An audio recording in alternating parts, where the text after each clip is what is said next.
Kailangang malaman natin, Nay, kung anong sikreto ni Santina. Kung bakit sarap na sarap tong mga lalaking to sa lugaw niya. Parang wala namang kakaiba sa lasa. Anak, hindi ba delikado itong gagawin natin? Baka mahuli tayo ni Santina. Isumbong pa tayo sa barangay. Sabihin niya bakit tayo naninilip sa kanya. Labag yata ito sa batas. Baka masyado maingay, Nay. Baka marinig tayo ni Santina. Wala naman tayong gagawing masama eh. Titingnan na natin kung anong ginagawa niya sa ganitong oras. Malakas ang kutob ko, Nay. May kakaiba sa kanya. Simula nang tumating siya dito sa barangay natin, maraming nangyayaring krimen na hindi basta-basta. Bakit naman laman loob ng mga taong nawawala? Diyos ko, Melba. Nakakatakot naman yan. Kailangan lang natin makahanap ng mga ebidensya na aswang si Santina at siyang pumapatay rito para mahinto na rin ang patayan dito, Nay. Anong ginagawa niyo rito? Mga tampalasan! Santina, nandito kami para... Huwag ka na magpaliwanag. Hindi ko naman akalaing ang mga magiging sahog sa lugaw ko ang siyang lalapit pa rito sa bahay ko. Kayong mag-inang mga epal, katapusan niyo na! Santina, maawa ka. Huwag mo kaming sasaktan. Huwag mo kaming papatayin. Sinasabi ko na nga ba? Isa kang aswang! Aswang ka! Demonyo! Mamatay ka na! Hi guys! Bitin ba kayo sa mga kwentong aswang? Ako nga pala si Miss Ami. Please subscribe to my channel, Miss Ami Aswang Stories. Matutuwa kayo sa mga kwentong aswang sa Miss Ami. Mag-comment kayo ha! Kita-kits!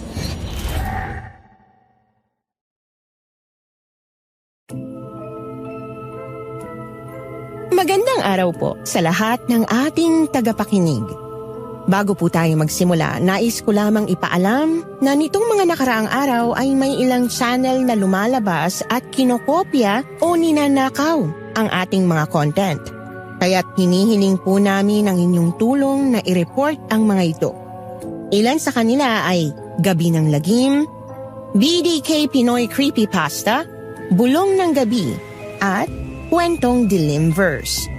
Tulungan niyo po kaming protektahan ang aming mga content sa pamamagitan ng pagre-report sa amin kung napanood ninyo ang aming content sa mga nabanggit na channel o sa iba pang channels na hindi nabanggit. Magandang araw po, Miss Anne. Tawagin niyo na lang po akong Melba, 22 taong gulang, Tubong San Roque. Isa po akong fresh graduate ng Hotel and Restaurant Management. Isa po akong avid listener at fan ng YouTube channel ninyo. Sikat po ang karinderya namin sa aming barangay. Ang totoo, kung hindi dahil sa karinderya namin ng nanay kong si Nanay Pat, baka hindi ko po natapos ang kolehiyo. Bata pa lang ako, sanay na akong magtimpla ng sabaw, maghugas ng kaldero, at tumulong sa pag-serve ng lugaw sa mga suki namin. Iyon na kasi ang kabuhayan namin mula pa noon. Ang maliit naming karinderyang nasa halos gilid lamang ng palengke at barangay hall. Solo parent ang nanay ko at hindi ko kailanman nakilala ang tatay ko. Sa totoo lang po, hindi ko kinakahiya yon. Sa halip, pinagmamalaki ko pa nga. Dahil sa lugaw namin ni nanay, nakatapos ako sa pag-aaral. Sa bawat batsa ng sinigang, sa bawat timpla ng asin at patis, nandoon ang pawis at pagod naming mag-ina. Pero nandoon din ang pagmamahal. Ngayon pong tapos na ako sa pag-aaral, naghihintay pa rin ako ng tawag mula sa mga inaplayan kong hotel at restaurant sa bayan. Pero habang wala pa, tumutulong pa rin ako kay nanay sa karinderya. Ako nang bahala sa mga toppings ng lugaw, tokwa, baboy at itlog. Ako rin ang madalas mag-asikaso sa mga suki namin. Sikat na po ang lugawan namin dito, Miss Anne. Sabi nga ng mga tricycle driver naming suki, sa lugaw ni Aling Pat, siguradong busog ka na, nakangiti ka pa. Mura na kasi, malinis pa. At higit sa lahat, puno ng malasakit. Tuwing umaga, dinaragsa kami ng mga tao, mula sa mga estudyante, tricycle driver, hanggang sa mga empleyado sa barangay hall. Minsan nga, hindi na kami halos makahinga sa dami ng order. Pero masaya, kasi yon ang mundong kinalakhan ko. Ang mundo ng lugaw, asin at sabaw ng giniling.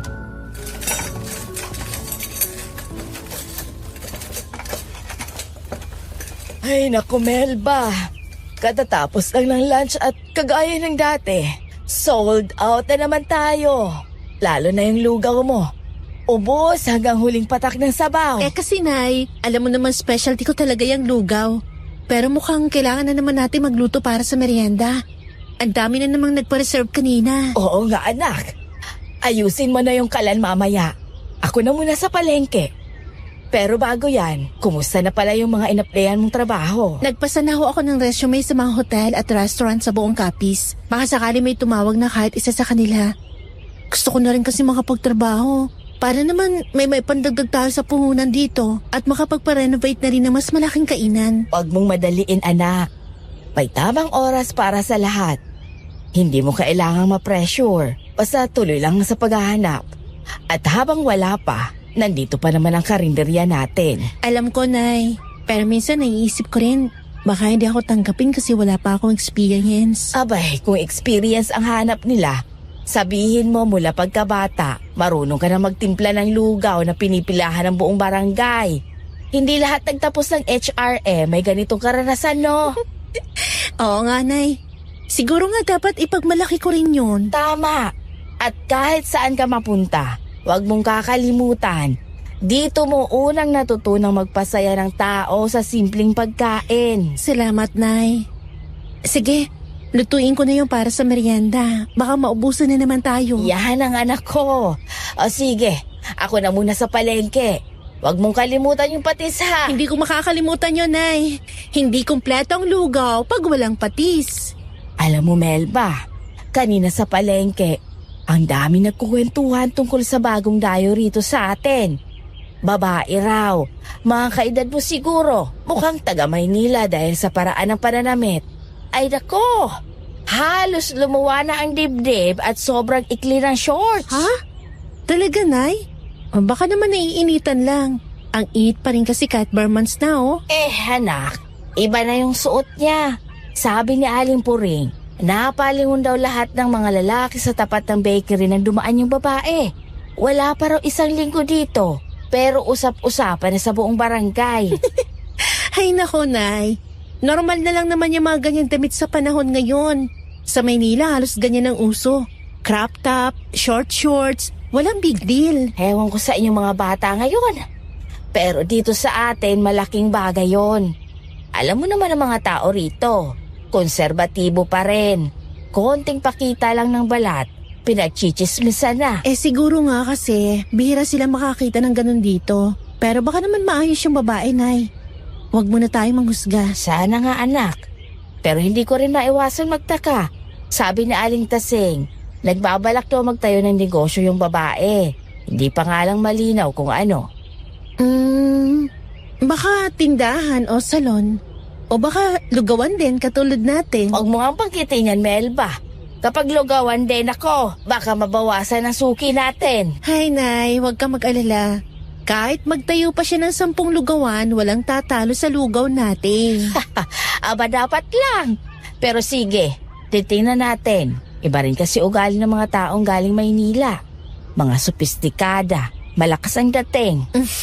Tingnan na lang natin kung anong klaseng tao siya. Malay mo, magisuki pa natin, Nay. Hay, teka anak, ayan. Tingnan mo. Yung babae naglalakad na yun na halos tumatalbog ang dibdib sa paglakad. Mukhang hilaw na labanos. Siya yung sinasabi ko. Ang ganda nga. At ang puti, Nay. Grabe. Parang artistahin. Kasing puti siya ni Marian Rivera. Anak, mas maganda ka pa rin. Tingnan mo naman ang balat mo, Morena. Kutis Pilipina, Malakatrin Bernardo. Nanay nga talaga kita, bolera. Loka, syempre anak kita. Sino pa ba unang pupuri sa'yo kundi ako? Isa aking kagaling at nagmana ng kagandahan. Sige na, Nay, at baka maubusan ka pa ng mabibili sa palengke. Ako na bahala sa paghuhugas ng mga pinagkainan. O sige na, alis na ako.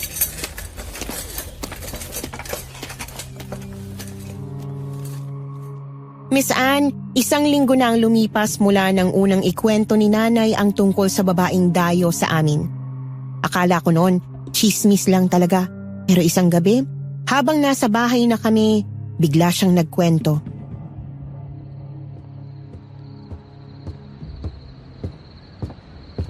Melba, May bagong balita si Aling Puring kanina sa palengke. Alam mo raw ba yung babaeng dayo na pinag-uusapan natin noong isang linggo? Yung taga Maynila daw, Nay? Oo, ano raw tungkol sa kanya? Aba, lugawan din pala ang itatayo nun. Karinderya rin, katulad natin. Naku anak, baka mabawasan tayo ng customer kapag nagbukasyon. Lugawan din? Dito pa talaga sa atin? Ang tapang naman niya. Pero Nay, huwag kayong mag-alala. Hindi mawawala sa atin ang mga suki. Sanay na sila sa lasa ng lugaw natin. Ewan ko anak. Alam mo naman ang mga tao rito. Madaling maingganyo sa bago. Lalo na kung maganda yung tendera. Baka sa kabila na sila kumain. Grabe ka naman, Nay. Parang sinasabi mo hindi ako maganda. Nay, hindi lang ganda ang hinahanap ng mga tao sa lugaw. Gusto nila yung masarap, malinis at may puso. Yun ang meron sa atin. Ay, sana nga anak. Ayokong masayang yung mga taong nating pinaghirapan dito. Hindi mangyayari yun, Nay. Tingin nyo ba, basta-basta nilang iiwan ang lugaw ni Aling Pat? Kahit may bagong karinderya pa yan, babalik at babalik sila rito. Ang galing mo talaga mambola, Melba. Pero oo nga, may punto ka. Iba talaga ang lugaw natin. Niluto ng may pagmamahal. Tama! Kaya relax lang kayo, Nay. Hayaan na natin magtayo siya ng lugawan. Malay nyo, maging kaibigan pa natin. Kaibigan? Ewan ko sa'yo, Melba. Pero sige, tingnan natin kung anong klaseng lugaw ang kaya niyang ipaglaban.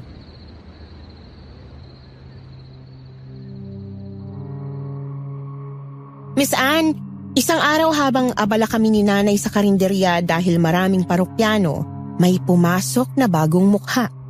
Napalingon agad ang lahat. Kasi nga naman, bihira kang makakita ng ganoon doon sa amin. Maputi, maayos ang buhok, naka-short shorts, at blouse na halos hindi na kailangan ng jacket kahit tirik ang araw. Siya, si Santina, yung babaeng pinag-uusapan ng buong barangay na bagong salta. Ngumiti siya sa akin ng matamis, pero may kung anong lamig sa mga mata niya. Umorder siya ng lugaw, plain lang daw, walang tokwa o itlog. Inihain ko ang order niya. Tahimik ang karinderya noon, Miss Anne. Ramdam ko yung tingin ng mga tao sa kanya, mga lalaking parang nahipnotismo sa alindog niya at mga babaeng pabulong na nagtatawanan sa gilid. Nang maisilbi ko na ang lugaw, ngumiti ulit siya. Pero pagkatapos ng unang subo, bigla siyang napasimangot.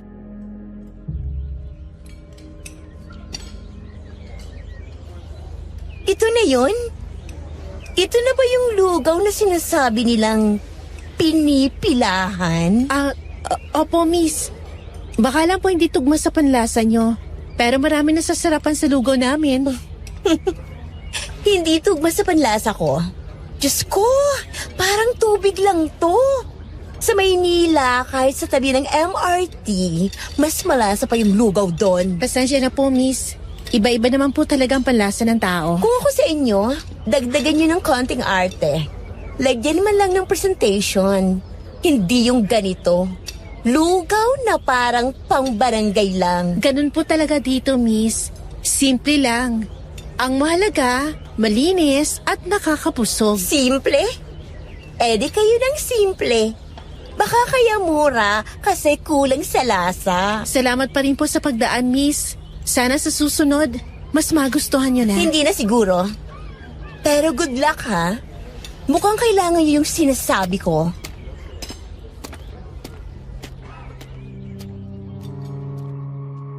Miss Anne, yun po ang unang beses na nagkaharap kami ni Santina. Hindi ko akalain na ganon pala siya.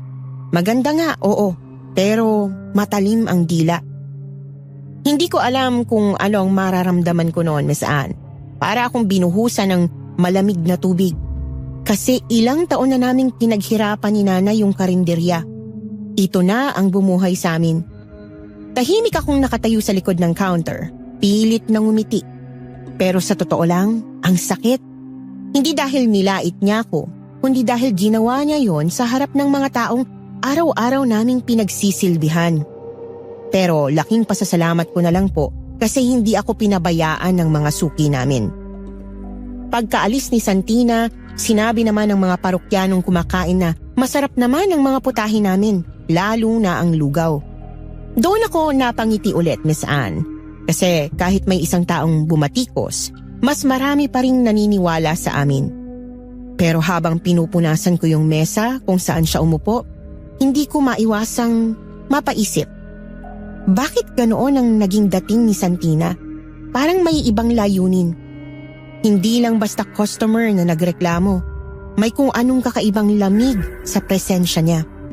At mula nga po noon, hindi na siya nawala sa isip ko. Parang alam kong hindi yon ang huli naming pagtatagpo. Hanggang sa dumating na nga ang araw na kinatatakutan namin. Nabalitaan na namin ang pagtatayo ng karinderya ni Santina sa tapat ng kanyang bahay.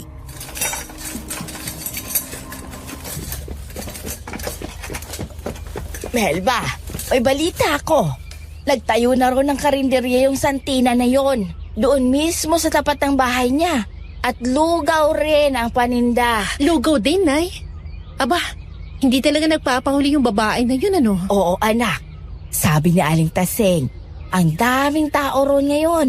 Lalo na raw mga lalaki. Mga lalaki? Hindi naman siguro dahil sa lugaw yun, Nay. Alam nyo na, baka dahil sa tindera. Ay, nako. Yan din nga ang sabi ko. Ang ganda kasi. Tapos yung suot daw, parang hindi pang karinderya. Parang pang modelo sa billboard. Baka gusto lang niya maka-attract ng suki, Nay. Alam niyo naman, may kanya-kanyang diskarte sa negosyo. Diskarte? Kung ganyan ang diskarte, kawawa naman tayong mga marangal magluto. Lugi tayo sa ganda. Nay naman, huwag kayo mag-alala. Di naman lahat ng tao bibili lang dahil magandang tindera. Ang lugaw natin, subok na ng mga tao. Sana nga, anak. Pero alam mo, napapansin ko, yung ibang suki natin, hindi pa dumadaan dito ngayon. Baka lumipat na ron. Kung lilipat sila, ibig sabihin di sila tunay na suki.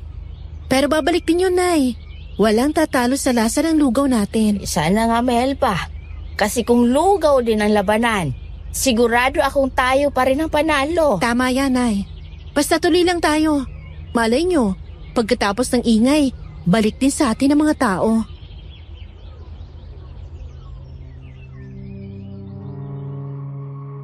Miss Anne, makalipas po ang ilang linggo, parang kidlat na kumalat sa buong barangay ang pangalan ni Santina. Araw-araw dinadagsa ang lugawan niya at karamihan puro lalaki. Sabi nila mas malinamnam daw, mas masarap at hindi raw maipaliwanag kung bakit iba ang timpla ng lugaw ni Santina. Hindi ko rin maiwasang mapaisip kasi halos lahat ng dating suki namin, yung mga trabahador at tricycle driver na araw-araw na kumakain ng lugaw ko, doon na kumakain kay Santina. Ang nakakatawa po, habang ang mga lalaki ay aliw na aliw sa lugaw ni Santina, ang mga babae naman sa barangay nagtataka. May ilan nga po na sinadyang pumunta ron para tikman mismo kung ano bang meron sa lugaw niya. Pero ang sabi nila sa amin, wala namang kakaiba. Pareho lang daw ang lasa. Minsan pa nga, mas malasa yung sa amin. Kaya nagtatawanan tuloy yung mga babae. Kasi habang sila walang mahanap na magic sa lugaw ni Santina, yung mga asawa't jowa nila parang laging sabik na bumalik doon. At doon po nagsimula yung mga bulong-bulungan, Miss Anne, na baka raw hindi lang pampalasa ang inilalagay ni Santina sa lugaw niya. Baka may iba pa.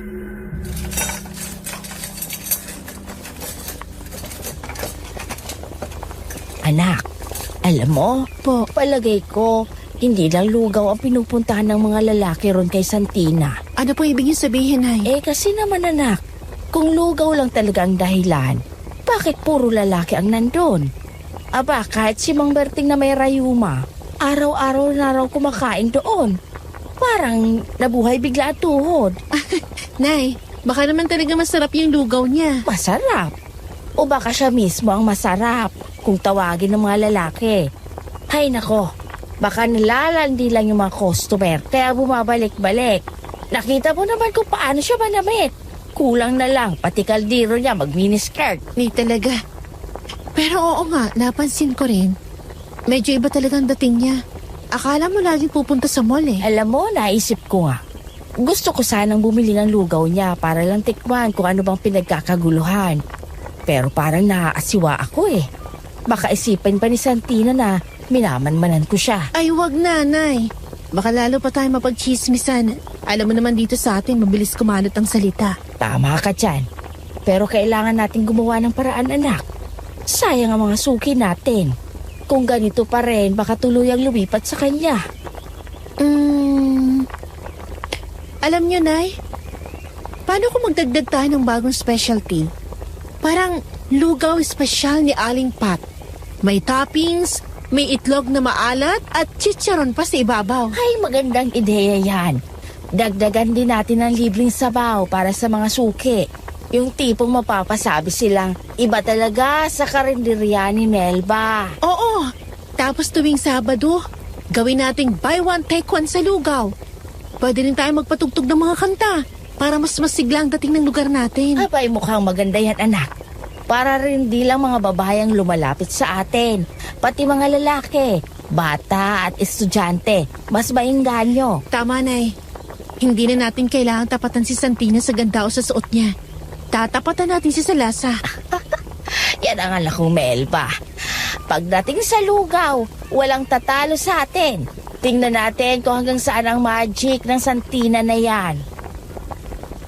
Alam niyo, Nay, naalala ko tuloy. Nung nakaraang linggo, dumaan talaga rito si Santina. Umorder ng lugaw natin tapos pinintasan din. Ano? Abay, kapal din ang mukha ng babaeng yon. Ano bang sabi niya? Buti na lang nasa palengke yata ako ng mga sandaling yan. Sabi niya, wala nga raw special sa lasa ng lugaw natin. Eh, Nay, alam niyo naman kung gaano kaingat tayo sa timpla, di ba? Kahit mga suki natin, sinasabing perpekto ang lugaw natin. Eh nako, halatang nangaasar lang. Gusto siguro pabagsakin tayo. Yun nga ang iniisip ko na eh. Nung una, di ko rin maintindihan kung bakit kailangan pa niyang pumunta rito para lang manira. Pero nang nalaman ko magtatayo pala siya ng sarili niyang karinderya, dun ko lang naisip, siguro tinitiktikan lang niya tayo. Ay, haba kung ganon. Tuso rin pala yung babae na yon. Hindi man lang nagpatumpik-tumpik. Pinintasan tayo para lang magbukang mas magaling siya. Tama kayo, Nay. Pero ang hindi ko talaga maunawaan, sa postura niya, yung pananamit, yung ganda, yung kilos na parang taga-syudad, bakit kaya karinderya pang naisip niya negosyo? Oo nga no. Parang hindi bagay. Pwede naman siya magbenta ng kung ano-anong mamahaling gamit o magtrabaho sa opisina. Pero lugawan, karinderya. Exactly, Nay. Para may kakaiba. Di ko alam kung sadyang gusto niya lang gayahin tayo o may mas malalim pang dahilan. Naisip ko naman yan, Nak. Baka wala lang siyang alam gawin kundi magluto. At buksan ang karinderya niyang bukas sa lahat. Lalo na sa mga lalaki. Hoy, Nay.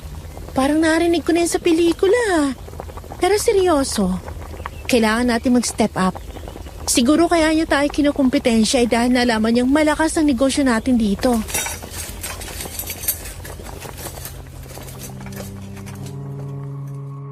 Miss Anne, lumipas po ang isang buwan mula nang magtayo ng lugawan si Santina sa tapat ng bahay niya. Sa totoo lang, hindi ko inaasahan na ganoon kabilis lalago ang negosyo niya. Araw-araw puno ang mga mesa at karamihan puro lalaki, mga trabahador, tricycle driver at kahit yung mga dati naming suki doon na tumatambay. Samantalang kami po ni Nanay, napansin naming humina na ang benta namin. Puro mga babae na lang ang kumakain sa amin, mga misis, estudyante at nanay na marahil ay sawa na rin sa mga kwento tungkol kay Santina. Ang mga dating tawanan at kalansing ng mga kutsara at mangkok sa karinderya namin, unti-unti na lang napalitan ng katahimikan. Ang mas matindi pa, Miss Anne, dinig namin na si Santina na raw ang dahilan ng ilang pag-aaway ng mag-asawa sa barangay. May mga misis na nahuhuli ang mga asawa nilang nakikipagkwentuhan o ang sabi pa nga ng iba, nagpapalipas ng oras kay Santina kahit tapos nang kumain. At ako po mismo, Miss Anne, napansin ko rin parang iba na si Kenneth, yung manliligaw ko. Dati, araw-araw siyang dumadaan sa amin, kumakain ng lugaw bago pumasok sa trabaho. Ngayon, bihira na. Minsan dumaraan pa pero diretso lang ang tingin papunta sa lugawan ni Santina. Hindi ko alam saan kung lugaw lang ba talaga ang gusto nilang tikman doon o may ibang lasa silang hinahanap. Hanggang sa isang araw nagkasalubong kami ni Kenneth papunta sa palengke at habang naglalakad ay nag-usap kami.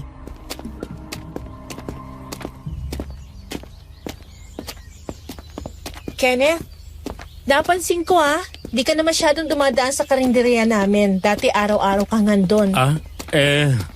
Abala lang ako nitong mga nakaraang linggo, Melbs. Ang dami kasing trabaho, kaya hindi na ako nakakalibot masyado. Abala? O baka naman abala ka kay Santina? Hoy, huwag kang magalit Pero to be honest, oo. Masarap talaga yung lugaw ni Santina. Iba yung timpla parang... Kenneth, kalaban namin yun sa negosyo tapos sasabihin mong masarap? Nakakalimutan mo atang ako nagluluto ng lugaw dito. Sorry, Melbs. Hindi ko naman sinasadya. Hindi ko rin naman gustong ikumpara. Lumabas lang sa bibig ko. Alam mo, Kenneth, napag-isip-isip ko na rin. Siguro hindi pa talaga ako handa magka-boyfriend. Ha? Bakit naman? Bigla mong nasabi yan. Kasi kailangan ko munang pagtuunan ng pansin kung paano kami makakabawi ni Nanay sa lugawan ni Santina. Ang laki ng lugi namin itong isang buwan. Isa pa, abala rin ako sa paghahanap ng trabaho. Gusto ko rin maabot yung pangarap kong makapagtrabaho sa hotel o restaurant. Naiintindihan ko, Melbs. Hindi kita pipilitin. Pero sana kahit busy ka, huwag mo naman kalimutan na nandito pa rin ako. Salamat, Kenneth. Pero siguro sa ngayon, kailangan ko muna talaga mag-focus. Hindi lang sa lugaw, kundi sa sarili ko rin. So, ang ibig mong sabihin, Melbs, pinahihinto mo muna ako sa paniligaw sa'yo? Oo, Kenneth. Sana maintindihan mo. Hindi naman sa ayoko sa'yo, pero sa ngayon gusto ko muna ayusin mga bagay-bagay. Yung negosyo namin at saka yung sarili ko rin. Naiintindihan ko, Melbs. Kung yan ang kailangan mo, sige. Pero gusto kong malaman mo, hindi naman ako sumusuko. Ha? Anong ibig mo sabihin? Ang ibig kong sabihin, kapag dumating yung tamang panahon, kapag maayos na ulit ang lahat, babalik ako para ligawan ka ulit. Pangako yun. Kenneth, baka pagdating ng panahon yon, di mo na ako magustuhan. Melbs, pag gusto mong isang tao, hindi basta nawawala yun. Hindi kagaya ng mga customer nyo, hindi ka basta lilipat sa ibang karinderya. Ang corny mo talaga. Basta tandaan mo yan. Hayaan mo na kita mag-focus, pero hindi ibig sabihin no, natitigil ako. Maghihintay ako, Melbs. Salamat, Kenneth. Sana pagbalik mo, mas maayos na rin kami. Mas maayos na rin ako.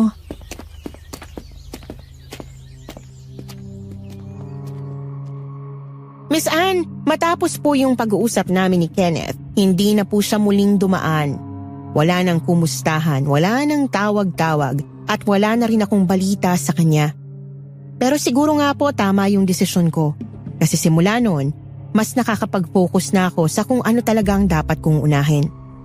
Araw-araw pinag-iisipan ko kung anong gimmick ang pwedeng gawin para muling mapabalik ang sigla ng karinderya namin. Sinubukan na namin ni Nanay ang buy one take one, libreng sabaw para sa suki, pati yung may toppings na itlog na maalat at chicharon. Pero kahit ganoon, parang kulang pa rin. Kahit anong diskarte, ramdam naming lumalaylay ang benta namin. Kaya habang nag-iisip ako ng bagong paraan para maibalik ang mga dating parokyano, nagsimula na rin akong magpadala ng mga resume sa iba't ibang hotel at restaurant sa Capiz.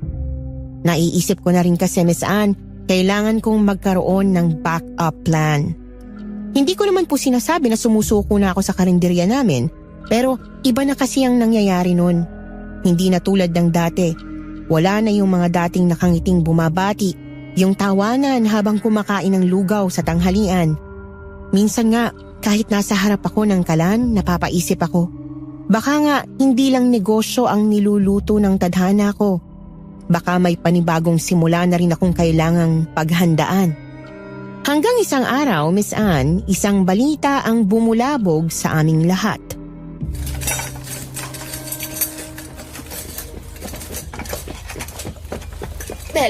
Melba anak, nabalitaan mo na ba? Nay, bakit po kayo hingal-hingal? Anong nangyari? Ay Diyos ko anak, Oh, ang dami raw patay na babae na natagpuan sa kabilang barangay. 3 raw kagabi lang. patay? Paano po? At ang nakakapagtaka, sabi sa palengke, lahat daw ng bangkay walang laman loob. Parang kinatay, Melba. Nawawala yung atay, bituka, pati puso. Ano? Wala pong laman loob? Baka naman gawa ng mababangis na hayop, Nay. Yan din ang sabi ng mga tanod sa umpisa. Pero may iba pa silang tsorya eh. Grabe naman yon. Baka nabiktima ng panggagahasa o krimen, Nay. Oo, iyon nga rin ang iba pang hinala ng mga tanod. Pero may mga nagsasabi rin, baka raw aswang ang may gawa. Aswang? Nay? Sa panahon ngayon, may naniniwala pa ba sa ganun? Eh, yun nga anak. Pero sabi ng mga matatanda, dati na raw nangyari yun dito, noong dekada 80. Yung mga biktima, puro babae rin. Laging nawawala ang lamang loob. Nakakatakot naman yung kwento, Nay. Pero baka chismis lang yan. Minsan kasi kapag may nangyayaring kakaiba, agad na lang sinisisi sa aswang. Sana nga chismis lang anak. Pero hindi ko rin maiwasang kabahan. Halos gabi na tayo nagsasara sa karinderiya. Baka mamaya... Huwag kayong mag-alala, Nay. Ligtas tayo rito. Marami naman tao sa paligid. Oo nga anak, pero minsan, yung mga pinakakaraniwang mukha, yun pa yung may tinatago.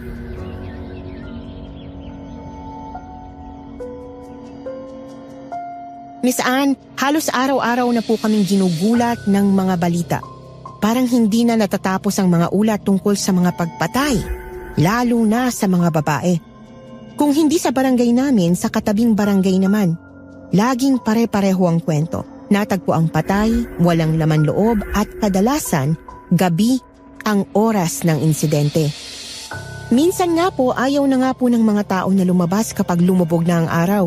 Sarado na ang mga tindahan bago mag-alas 7 ng gabi. At pati ang mga bata, hindi na pinapalabas kahit sa tapat ng bahay. Naging tahimik ang lugar pero yung katahimikan, nakakapanindig balahibo. Pero hindi lang po yun, Miss Anne. Dahil habang maraming babaeng pinapatay, may mga lalaki namang bigla na lang nawawala. Wala man lang paalam, wala ring bakas. Ang sabi ng mga misis, parang naglaho na lang daw ang mga asawa nila. Isang araw natulog, tapos kinaumagahan, hindi na umuwi. At sa gitna ng lahat ng yan, hindi ko maiwasang mapaisip. Bakit parang mas lumalakas pa ang benta ng lugaw ni Santina habang ang iba halos takot nang lumabas ng bahay?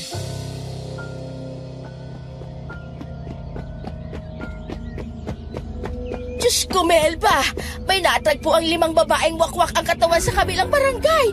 Patay na naman at wala na raw laman loob. Araw-araw na lang, Nay. Parang wala na katapusan itong mga ganitong balita. Nakakatakot na tuloy lumabas paggabi. Oo nga. At hindi lang babae ha. Ang dami na ring lalaki na bigla na lang nawawala. Yung asawa ni Aling Josie. 3 araw na raw di umuuwi. Pati yung nobyo ni Nena na hindi na rin nagpaparamdam. Baka naman iniwan lang nila, Nay. Baka sawa na, may iba na. Alam mo naman na dito sa atin, mabilis kumalat ang chismis. Baka wala namang connection sa mga patayang nangyayari. Ayun nga anak. Pero ang sabi ng mga tanod, wala man lang bakas ng pagtakas o pag-alis yung mga lalaki. Parang bigla lang naglaho. Ang nakakatindig balahibo, karamihan daw sa kanila mga parokyano ni Santina. Mga parokyano ni Santina? Baka naman nagkataon lang yun, Nay. Hindi ko alam anak, pero iba na talaga yung pakiramdam ko sa babaeng yun. Simula nang dumating siya rito, puro gulo at kakaibang nangyayari. Melbs, nandyan ka ba? Kenneth, ikaw pala. Tagal mong hindi tumaan, ha? Oo medyo naging abala sa trabaho. Namiss ko rin kayong dalawa, lalo na yung lugaw nyo. Aba, mabuti naman at naalala mo pa kami. Halika, upo ka muna. Kumusta ka na? Ang dami na kasi nangyayari dito. Halos araw-araw may patayan o may nawawala. Narinig ko nga yan. Nakakatakot na talaga. Kaya nga sinadya ko rin dumaan para lang kumustahin ka, Melbs. Ligtas ka naman, di ba? Oo, maayos naman kami. Pero ewan ko, Kenneth. Para may mali sa paligid. Kenneth? Kumusta naman yung lugaw ni Santina? Dati sabi mo, malinamnam daw talaga? Oo, pero to be honest, hindi na rin ako masyadong dumadaan doon ngayon. Bakit naman? Akala ko ba paborito mo na yun? May napansin kasi ako Parang may kakaiba talaga kay Santina. Kakaiba? Ano naman yung ibig mo sabihin, iho? Napansin ko kasi, mas malambing siya kapag mga lalaking customer. Alam mo yung tipong nilalandi ng palihim? Yung pag-aabot ng mangkok, may kasamang kindat o haplos sa kamay. Pero kapag babae nang umu-order, ang sungit-sungit niya. Parang ayaw niyang pagsilbihan. Sigurado ka ba dyan, Kenneth? Baka naman nagkataon lang. Hindi yun nagkataon, Melbs. Kasi minsan sumama yung kapatid kong babae sa akin, kumain kami doon. Napansin ko talaga, iba yung inihain sa akin. Mas mabango, mas malapot at mas malasa. Yung sa kapatid ko naman parang tubig. Tapos nung nagreklamo siya, sinimangutan lang siya ni Santina. Diyos ko, kaya pala ganon. Melba, naririnig mo? Sabi ko na nga ba, may mali talaga sa babaeng yun. Pero Nay, hindi ko pa rin maintindihan kung bakit kailangan ganon. Lugaw lang naman yun. Hindi lang basta lugaw, anak. Simula nang dumating si Santina, kung ano-anong kababalaghan na nangyayari rito. May mga babaeng patay, nawawalang lalaki. Tapos ngayon, yung sinasabi ni Kenneth. Aba, kung hindi man siya ordinaryong tao, ewan ko na lang. Parang unti-unti ko nararamdaman, Nay, na baka hindi lang negosyo ang kalaban natin kay Santina. Melbs, parang boses ni Santina yun ah. Oh, magandang hapon naman dyan, Aling Pat. Melba? Tahimik yata ngayon. Wala bang customers? Kawawa naman, no? Samantalang sa lugawan ko, halos di magkasyang mga tao. Aba, edi wow! Pero teka, Santina, napansin ko lang ha. Bakit puro lalaki ang suki mo? Baka naman ibang lugaw ang pinapatikim mo dyan. Hindi yung mismong paninda mo. Ano ibig mo sabihin ha, Aling Pat? Naiinggit ka lang kasi kahit mga binata, may asawa o matanda, lahat sila bumabalik-balik sa lugawan ko. Ikaw, ni multo, wala. Santina, wala kang karapatang insultuhin si nanay. Hindi mo kami kilala para bastusin ang ganyan. Ay naku, Melba. Huwag ka masyadong seryoso. Mag-ayos-ayos ka rin minsan para hindi lang lugaw nyo ang lumalamig, pati buhay mo. At ikaw naman, Aling Pat, baka pwedeng magpahinga ka na. Mukhang pinaglipasan ka na ng panahon. Aba, bastos ka! Kung may mudo ka sana, hindi mo kailangang manira ng iba para lang dumami ang suki mo. Hindi ko kailangan yan, Aling Pat. Sa panahon ngayon, diskarte at charm ang puhunan. Kaya kung ayaw niyong tuluyang malugi, baka gusto niyong matuto sa akin. Nay, hindi ko alam kung anong klaseng tao yan eh. Pero parang may mali talaga sa kanya. Bakit naman niya tayo aawayin ng ganito? May nagawa ba tayong mali sa kanya? Anak, hindi lang siya basta tao. Ramdam ko, may tinatago yang si Santina. May pakiramdam akong ginagayuman niya ang mga suki niya lalaki. Pero anong pakay niya? Hayaan mo, Nay. Sa ngayon wala tayong ebidensya. Pero hindi magtatagal at lalabas din ang katotohanan. Maghintay lang tayo, Nay.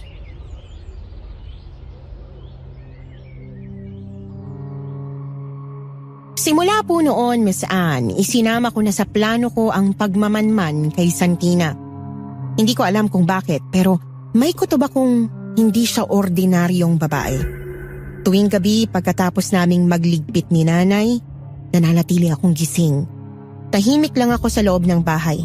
Nakasilip mula sa bintana namin, tanaw ang pwesto at bahay ni Santina. Mapapansin ko po hanggang 7:00 ng gabi bukas pa ang karinderya niya. Ang dami pa ring lalaking kumakain kahit 10 oras na ng gabi. Pero pagsapit ng 11:00, nagsasara na ang lahat ng ilaw. Tahimik, parang tulog na ang buong bahay. Doon po ako nagtataka, Miss Anne. Kasi sa mga oras na ganito, hindi ako mapakali. Parang may kumikiliti sa kutob ko. Kaya naman minsan, nagpa siya akong magbantay hanggang hating gabi. At hindi nga ako nagkamali. Bandang 12:00 ng madaling araw nakita ko siya, si Santina. Lumabas siya ng bahay niya. Tahimik pero mabilis kumilos. Suot niya yung mahaba niyang duster. Pero parang may dugo sa laylayan. Bit-bit niya ang 2 malalaking lalagyan. Hindi ko alam kung ano ang laman. Pero halatang mabigat dahil sa paraan ng paglalakad niya. Sinundan ko siya ng tingin. Dumiretso siya sa likod ng bahay nila kung saan puro damuhan at madilim na. Hindi na ako lumabas kasi aaminin ko po, natakot ako. Pero mula sa kinaroroonan ko, narinig ko yung parang tunog ng metal na tumatama sa sahig. Tapos parang may kumakalansing na basyo. Doon ko po naramdaman na may kakaiba talaga kay Santina.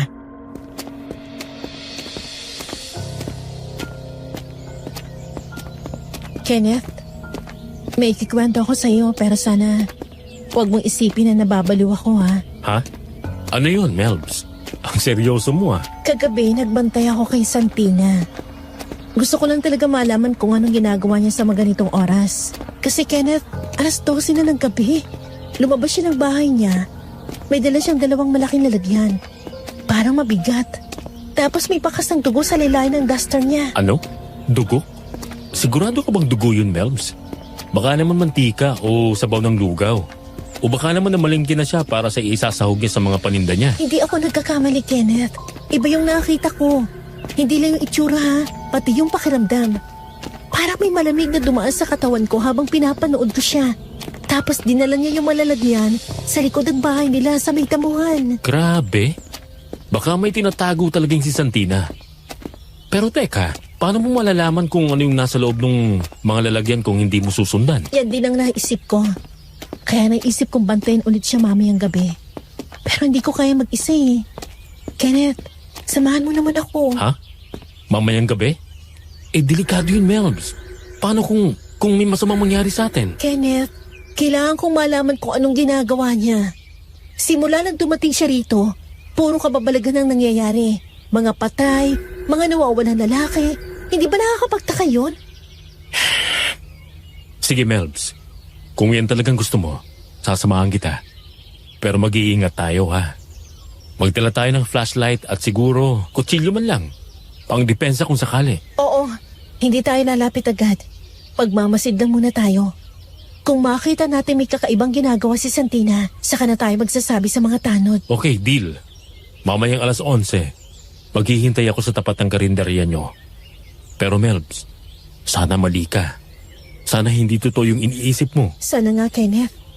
Pero kung totoo man, kailangan nating malaman bago pa may mawalang buhay.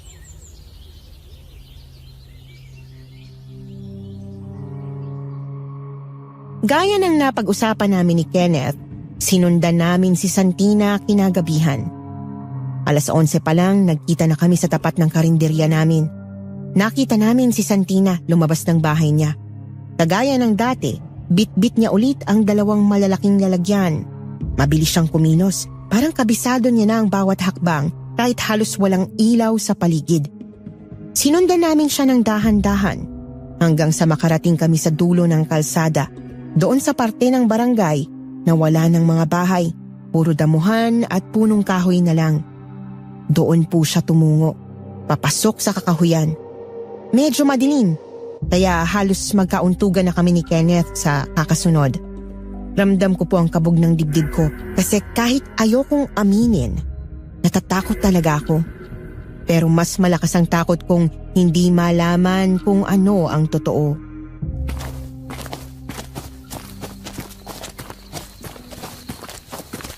Kenneth, siguraduhin mo hindi niya tayo makakita ha. Dahan-dahan lang. Oo. Pero Melbs, teka, sigurado ba siyang dito talaga siya pupunta? Kakahuyan na to eh. Wala namang palengke rito. Yan nga rin ang iniisip ko. Kung bibili lang siya ng mga sahog, bakit dito pa? Ang layo-layo sa kabahayan. Baka may kinikita siyang supplier dito. O baka may tinatagong ibang negosyo. Kenneth, tahimik ka lang. Ayun o, uminto siya. Parang may inuukay siya. Oo nga no. Pero, teka, ano yung nilabas niya sa lalagyan? Parang dugo? Diyos ko, Kenneth, may naririnig ka ba? Parang may umiiyak. Oo nga. Mga boses ng babae. Parang humihingi ng tulong. Melbs, baka may kasama siya. Hindi, Kenneth. Pakinggan mo. Parang Parang mga sigaw. Mga babae yung boses pero hindi normal. Parang may pinupunit. Melbs, hindi ko na masyado makita pero... Teka, nasa na si Santina? Oh my God! Kenneth! Nakikita mo bang nakikita ko? Bakit parang may halimaw? Nasaan na si Santina? Oo nga, aswang nga Melba. At pinapatay niya yung mga babae kanina. Anong gagawin natin, Kenneth? Tulungan natin sila. Huwag kang kikilos. Huwag na huwag kang mag-iingay. Kapag naramdaman niya may tao rito, patay tayo. Miss Anne, hindi ko po makakalimutan yung gabing yon. Unang beses kong makakita ng bulto ng aswang. Hindi namin masyadong nakita ng malapitan, subalit alam naming hindi siya normal na nilalang. Dinig naming sa bawat kagat niya, ramdam namin ng dobleng sakit na nararamdaman ng mga biktima niya. Hindi namin nakita kung sino ang mga biktima, pero malinaw, hindi hayop ang kumakain sa kanila. Aswang. Hindi na namin kinaya. Tuliro na kami ni Kenneth. Halos mabingi ako sa sariling kabog ng dibdib ko. Inila ko siya at sabay kaming tumakbo paalis. Hindi na namin inalintana kung madapa kami o kung marinig kami ni Santina. Ang alam lang namin, kailangan naming makalayo. Hindi na namin alam kung paano kami nakarating sa aming bahay.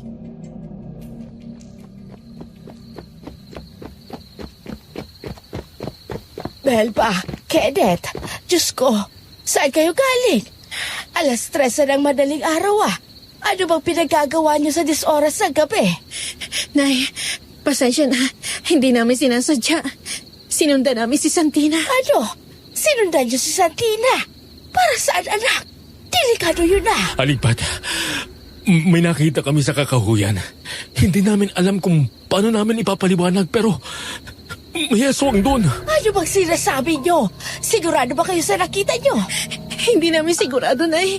Kung si Santina yung nakita namin nagpalit ng anyo. Madilim kasi at medyo malayo kami. Pero sigurado kami, may aswang talaga. Nakita namin, nilalaman niya yung mga babae. Diyos ko, baka naman nababalik pa talaga kayo o baka hayop lang yun. Hindi po, Alingpat.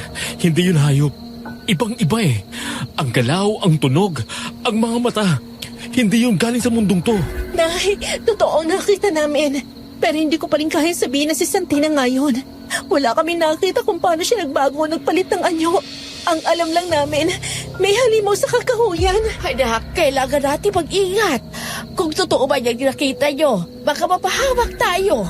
Kung hindi man si Santina ang aswang na nakita nyo, baka kailangan din niya magpaliwanag tungkol sa mga pinatay na babae. At kung anong ginagawa niya sa kakahuyan sa mga ganong oras. Oo, Nay. Pero kailangan din natin malaman ng totoo.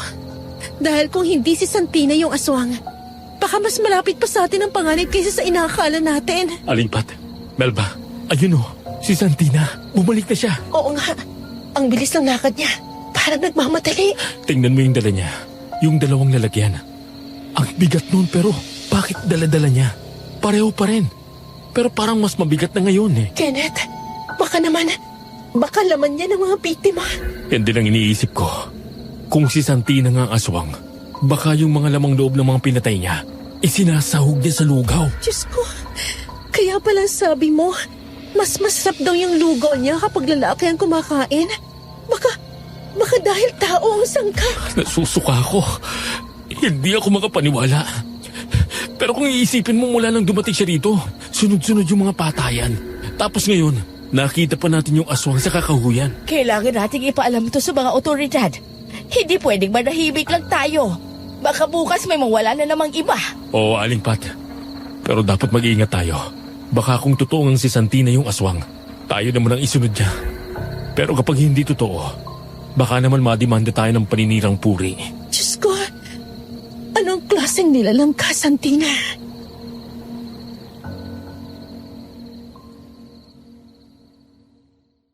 Isa na naman pong nakakakilabot na umaga ang bumungad sa aming barangay.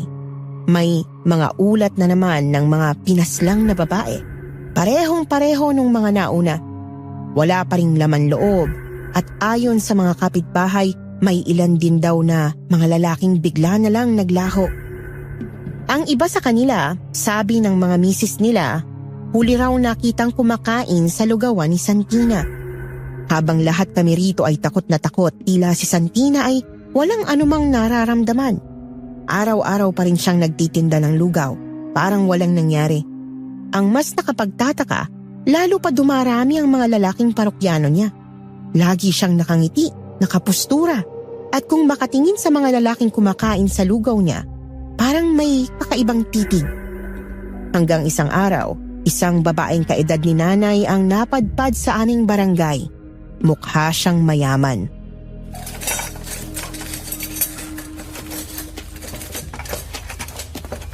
Magandang hapon po. Ano pong sa inyo? Magandang hapon din. Ako si Lourdes. Galing pa ako ng Maynila. Nagbabakasyon lang ako dito. Kanina pa ako paikot-ikot. Wala akong makitang restaurant. Kaya dito na lang ako kakain. Ang bango kasi ng niluluto nyo. Ay, tamang-tama po. Ako nga po pala si Melba at siya naman po ang nanay ko si Pat. Kakatapos lang namin maghain ng bagong lutong ulam. Meron po kaming ginisang munggo, pritong tilapia at syempre, paborito ng lahat, lugaw. Naku, lugaw na lang siguro. Alam nyo, ang tagal ko nang hindi nakakain ng totoong lutong probinsya. Ang sarap! Ang linamnam ng timpla nyo. Hindi tulad sa Maynila. Puro instant na lang ang lasa. Ay, salamat. Nakakatuwa namang marinig yan. Pero alam nyo, parang nagkita na tayo dati. Hindi ko lang matandaan kung saan. Talaga ba? Hindi ko maalala. Baka kamukha ko lang yung sinasabi nyo. Baka naman po napagkamalan yung artista, Nay. Kamukha po kasi ni Ma'am si Cherry Hill, yung laging kontrabida sa mga pelikula dati. Ay, oo nga. Yun nga. Akala ko kung saan ko naalala. Sa telebisyon pala. Hawig na hawig, lalo na pag ngumiti. Nako, baka naman napagkamalan pa akong masungit niyan. Pero salamat ha. Ngayon lang ako natawang ganyan sa biyahe ko. Aba, welcome po kayo rito, Ma'am Lourdes. Bumalik po kayo kung magugustuhan nyo talaga. Ay, sigurado yan. Sa totoo lang, parang gusto ko nang dito magpalipas ng ilang linggo. Ang tahimik, ang presko, at higit sa lahat, ang lugaw nyo panalo. Salamat. Sige, dadagdagan ko pa yan. Libre na ang tokwa. Ay, salamat. Ganyan pala rito. Mainit ang lugaw, pero mas mainit ang pagtanggap. Pero Ma'am Lourdes, mag-ingat po kayo ha, lalo na kapag gabi. Ha? Bakit naman? Kasi nitong mga nakaraang linggo, may mga nangyayaring hindi maganda dito sa barangay. Maraming patayang nagaganap. Puro babae pa. Oo nga po. Halos gabi-gabi, may nababalitaan kaming natatagpo ang bangkay sa may kakahuyan na sa tabing ilog. Diyos ko, anong klaseng mga patayan yan? May mga nahuhuli na ba? Wala pa nga eh. Ang sabi ng mga tanod, baka mga kriminal o mga lasing na nag-aaway. Pero ang sabi naman ng matatanda rito, iba raw. Iba? Paanong iba? Ang sabi nila, baka raw aswang. Kasi daw yung mga biktima, pag natatagpuan, wala nang laman loob. Para bang may kumuha. Aswang? Ay, naku. Baka mga kwento lang yan. Hindi ko akalain na may naniniwala pa sa ganun ngayon. Ganon din po akala ko dati. Pero ang dami na pong nangyayari. Kahit kami nag-iingat na rin eh. Pagkatapos namin magsara, diretso na po kami natutulog. Kaya kung lalabas man kayo, Ma'am Lourdes, huwag na sanang gabihin. Mahirap na. Hindi natin alam kung anong klaseng nilalang ang gumagala kapag tulog na ang lahat. Salamat sa babala, Aling Pat. Sige, susundin ko yan. Hindi ko na rin pala kailangang magpuyat, lalo na kung ganitong tahimik at madilim ang paligid. Tama po yan. Bukas balik kayo rito ha. May lulutuin o akong bagong recipe. Sige, babalik ako. Pero ngayong gabi, mukhang hindi na ako lalabas. Baka totoo nga yan sabi nyo. O siya, maraming salamat. Mauuna na ako.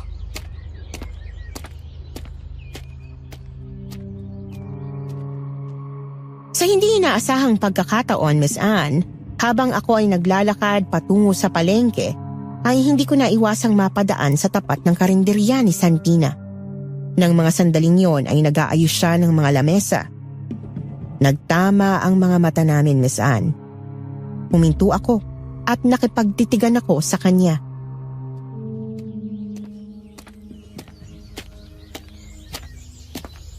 Anong kailangan mo? Bakit ganyan ka makatitig sa akin? Gusto mo bang tikman ang lugaw ko? At nang malaman mo kung bakit ako pinipilahan dito, lalo na ng mga lalaki? Excuse me, Santina, pero hindi ko kailangan gawin yan. Para sa kaalaman mo, bago ka pa dumating dito talagang marami na kaming suki. Marami na sasarapan sa lugaw namin. Sige, sabihin na natin kinumpetensya mo kami at mas marami kang customers ngayon. Siguro nga masarap ang lugaw mo. Ano ba ang sikreto ng recipe mo? Talagang masarap. Bukod pa sa masarap at malinamnamang lugaw at mga ulam ko, tingnan mo naman ang pagkakaiba nating dalawa. Sa katawan at kutis pa lang, panalong-panalo na ako. Bakit? Katawan ba ang nilalako mo? Abat, hoy! Magdahan-dahan ka sa pananalita mo, ha? Hindi ko maintindihan kung bakit ganyan ka magsalita sa akin, sa amin ni nanay. Bagong salta ka pa lang dito, bakit parang ang lalim ng galit mo sa amin? Ganito kasi yun, Melba. Sabihin na lang nating ako yung klase ng tao na kapag ayoko sa'yo, ayoko sa'yo. Tipong kung gusto kong magmaldita, gagawin ko kahit walang dahilan. Okay na ba yun? Walang kaso sa akin, Santina. Pero balikan ko lang tanong ko sa'yo kanina. Ano ba talagang sikreto ng recipe mo? Bakit ka binabalik-balikan ng mga lalaki? Anong nilalagay mong sahog sa lugaw mo? Bakit ba gusto mong malaman? Sikreto nga eh. Bakit ko sasabihin sa'yo? Ay baka gayahin mo. Nag-iisip ka ba? Sigurado ka? Tingnan natin, Santina. Malaman-laman lang namin kung ano talagang sikreto mo at bigla ka nalang sumulpot dito sa Barangay San Roque. Teka. Anong pagbabantayan? Saan galing yan? Huwag na huwag kang magkakamaling kantina ko. Hindi mo alam ang kaya kong gawin. Bakit? Ano bang kaya mong gawin? Mangkukulam ka ba? Halimaw? Aswang? Umalis ka na. Marami pa akong gagawin. Hindi kita papatulan. Alis na!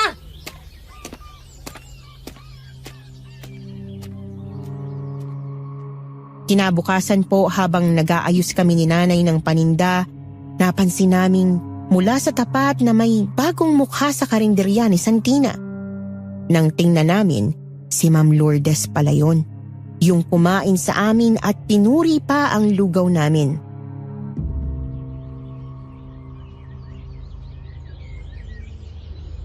Melba, tingnan mo yun Si Lourdes yun, di ba? Oo nga, inay. Si Ma'am Lourdes nga. Kumakain sa lugawan ni Santina. Naku, Diyos ko. Nakalimutan pa nating balaan siya. Akala ko pa naman kahapon. Natakot na siya sa mga kwento natin tungkol sa mga patayan. Baka kasi hindi siya naniniwala, nay. Baka akala niya mga sabi-sabi lang yung tungkol sa aswang. Pero sa bagay, di rin naman kasi natin nasabi sa kanya yung tungkol kay Santina. Wala pa tayong malinaw na ebidensya. Iyon nga ang delikado. Kung totoo ang hinala natin, baka pati siya. Oh, Diyos ko, wag naman sana. Nay, wag muna tayo mahusga. Wala pa naman tayong matibay na ebidensya labang kay Santina. Pero, totoo, nakakilabot talaga ang mga pangyayari. Iyon nga ang punto ko, anak. Kailangan na natin kumilos. Hindi pwedeng puro kutob lang. Dapat may ebidensya tayong hawak. Kung hindi, baka tayo mapahamak. Pero paano tayo makakakuha ng ebidensya, Nay? Delikado yun. Hindi naman natin alam kung anong kaya niyang gawin. Kaya nga naisip ko, baka dapat tayong kumonsulta kay Mang Tano, yung albularyo sa bayan. Matagal yung taong yun sa ganung trabaho. Marami nang napatunayan. Baka matulungan niya tayong malaman kung si Santina nga ba ang may kagagawa ng lahat ng to. Si Mang Tano? Yung matandang may hawak-hawak laging rosaryo at sinasabi nilang nakakakita ng mga nilalang na hindi nakakita ng iba? Oo, siya nga yun. Matanda na pero matalas pa ang pakiramdam. Kung may kakaiba kay Santina, sigurado malalaman niya. Sige, Nay. Tama ka. Hindi na tayo pwedeng tumahimik. Kung totoo ang hinala natin, kailangan na mapigilan si Santina bago may sumunod pa sa mapapatay niya. Tama, anak. Mamayang gabi, pupunta tayo kay Mang Tano. Magpasama tayo kay Kenneth. Pero wag mo ipagsasabi kahit kanino. Kapag nalaman ni Santina na pinag-uusapan natin siya, baka tayo pa ang susunod niyang patayin. Oo, Nay. Lihim lang natin to. Gusto ko na rin matapos to eh. At na makatulong din tayo rito sa barangay natin. Aba, teka. Mukha tapos ang kumain si Ma'am Lourdes. Naglalakad na siya patungo dito sa atin, Melba. Ang mabuti pa, kamustahin at balaan na rin. Sige na. Sige po, Nay. Teka ho, Ma'am Lourdes? Ma'am Lourdes, kumusta po? Bakit hindi na po kayo napadaan dito sa amin? Uy, kayo pala. Sinubukan kong kumain doon sa kabilang karinderya. Alam niyo na, para naman masubukan ko lahat. Kumusta naman po ang pagkain sa kanila? Ayos lang naman, pero mas masarap pa rin dito sa inyo. Naku ma'am, dito na kayo kumain sa amin. Huwag na kayo sa babaeng yon. Baka lamang loob ng tao ang inilalagay niyang sahog sa lugaw at mga ulam na tinitinda niya. Talaga ba? Bakit mo naman nasabi yan? Aswang ba siya? Nay, wala pa tayong ebidensya. Ano ka pa? Pasensya na po kayo, ma'am. Nagbibiro lang po ang nanay ko. Akala ko naman totoo na. Pero wala naman akong nalasahang kakaiba o hindi ka nais-nais sa luto niya. Pero aaminin ko, mas masarap pa rin ang luto niyo. Pero sige, sa susunod, dito na ako kakain ulit at hindi na sa kanya. O siya, sige, aalis na ako ha. Salamat.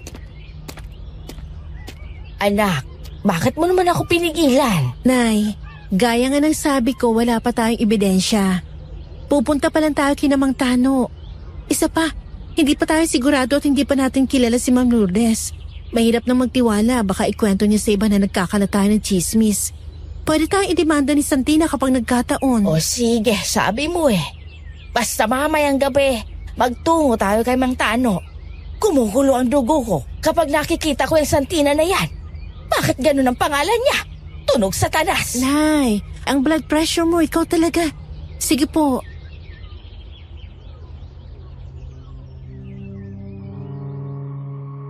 Kinagabihan po, Miss Anne, sinadya namin ni Nanay si Mang Tano, ang kilalang albularyo ng aming bayan.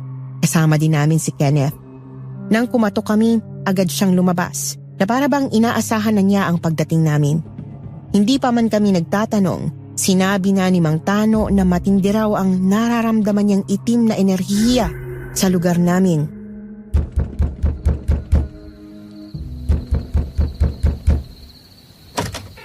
Kayo pala. Kumusta na, Pat? Alam ko kung bakit kayo nandito. Paano nalaman niyo po, Mang Tano? Ang galing mo talaga. Matindi ang galingas-ngas ng hangin itong mga gabi. May kakaibang enerhiya na dumadaloy sa barangay ninyo. Mabigat. Madilim. Mang Tano, hindi na kami magpapatumpik-tumpik pa. Gusto po namin humingi ng tulong. Baka po may alam kayo tungkol sa mga patayan sa amin. Oo nga po. Kasi may hinala kami na baka hindi taong may gawa eh. Tama ang hinala ninyo. Hindi ordinaryong krimen yan. May nilalang na nagkukubli sa anyong tao. Isa siyang halimaw na matagal nang nagugutom. Diyos ko, anong ibig niyo sabihin? Aswang? Oo, hindi siya taga rito. Ngayon lang siya dumating sa barangay ninyo. Hindi ba? Maganda, maputi, laging nakangiti. Si Santina. Pero, paano po tayo makakasiguro na siya nga? Kailangan kong makita ang gamit niya. Kahit ano. Panyo, suklay, pinggan, baso. Basta yung bagay na madalas niyang hinahawakan. Lalagyan ko ng orasyon.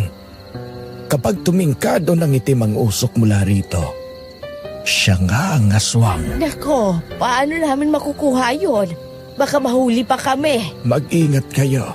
Huwag kayong magpapahalata, lalo na kapag gabi. Ang mga kagaya niya ay malakas sa pandama. Amoy nila ang takot. Gagawin namin, Mang Tano. Kailangan naming malaman ang totoo. Tama.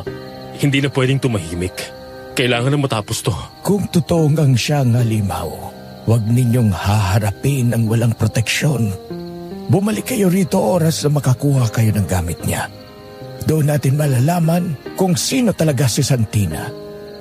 Bibigyan ko rin kayo ng ilang mga instrumentong magagamit ninyong pananggal ang saswang kung kinakailangan. Sige, Mang Tano. Salamat. Sana mali lang talaga ang kutob namin. Sa mga ganitong gabi, anak, bihira ang kutob na mali. Mauna na po kami, Mang Tano. Salamat po. Ay, teka muna. Ho? Bago kayo umalis, narito ang mga sinabi kong instrumento. Ito ay buntot pagi. Takot at nasasaktan ang mga aswang dito. Para itong latigo sa kanila. Gamitin itong proteksyon laban sa inyong sarili. Tapos ito naman ang benditadong tubig mula sa simbahan natin. Iwisik sa kanya para malapnos ang balat niya.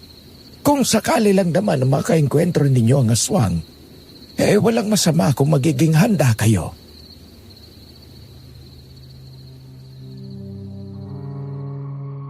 Matapos ang pakikipag-usap namin kay Mang Tano, agad na rin kaming umuwi. Kami na lang ni Nanay dahil sa ibang direksyon ang tungo ni Kenneth dahil may kailangan pa raw siyang daanan. Nagmamadali na kami ni Nanay. Habang naglalakad kami, isang tila kakaibang nilalang ang napansin naming lumilipad. Kitang-kita namin ni Nanay ang isang aswang. Nagtago kami ni Nanay.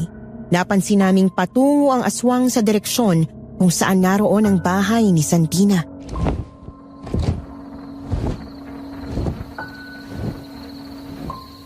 Nay, nakita niyo yon? Doon banda sa may puno ng akasya. Oo, anak. Diyos ko, ang laki ng pakpak. Para siyang tao pero may mga kuko sa paa. Nakita ko rin. At yung mata, parang nagliliwanag sa dilim. Pero inay, tingnan niyo kung saan siya nagpunta. Sa direksyon ng bahay ni Santina. Doon banda sa may dulo ng kalsada. Ibig sabihin, baka siya nga. Pero nay, kailangan natin makasiguro. Hindi pwedeng puro hinala lang.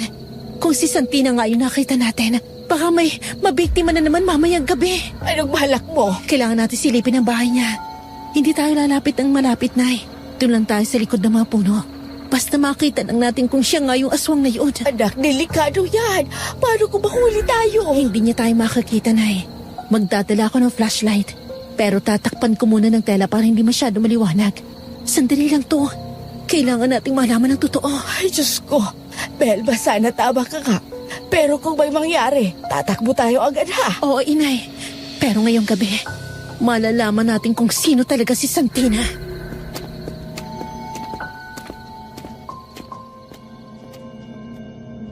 Miss Anne, tahimik kaming naglakad ni Nanay patungo sa likod ng bahay ni Santina. Kinakabahan kami. Ramdam namin ang lamig ng simoy ng hangin at ang nakakapanindig balahibong katahimikan sa paligid.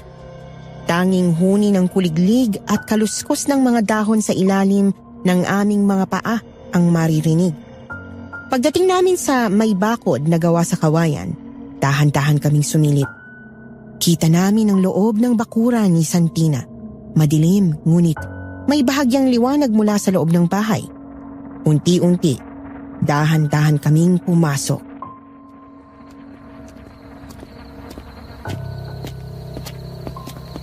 Kailangan malaman natin na kung anong sikreto ni Santina.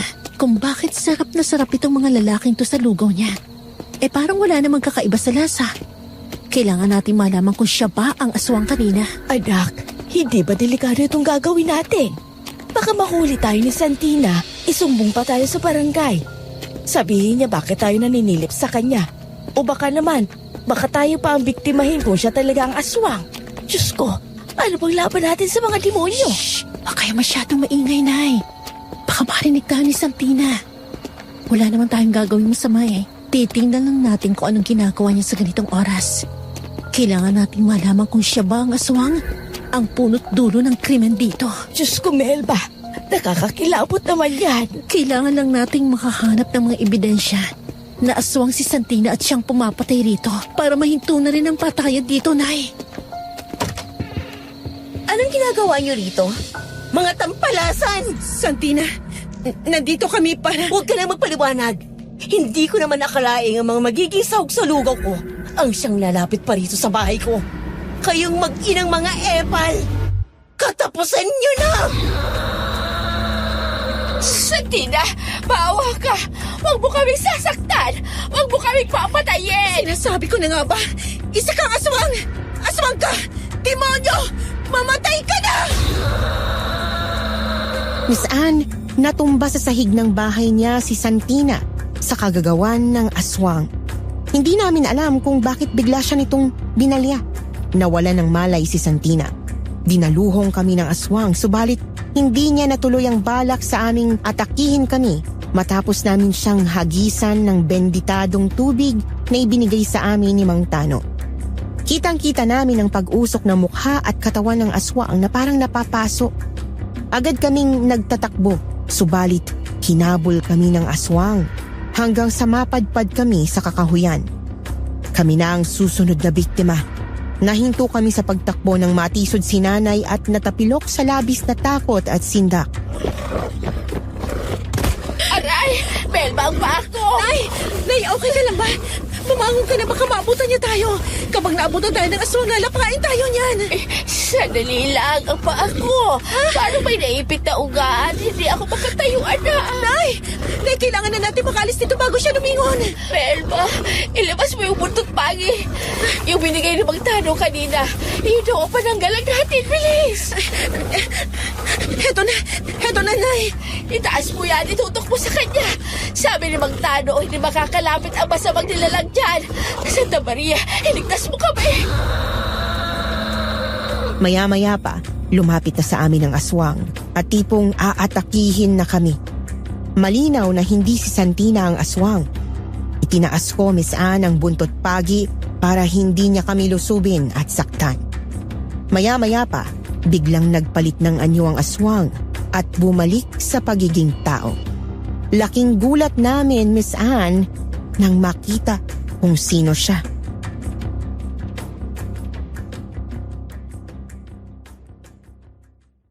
Ma'am Lourdes, ikaw ang aswang? Ikaw yung babaeng taga Maynila na kumain sa karinderya namin noong nakaraan. Ako nga. Gulat kayo, ano?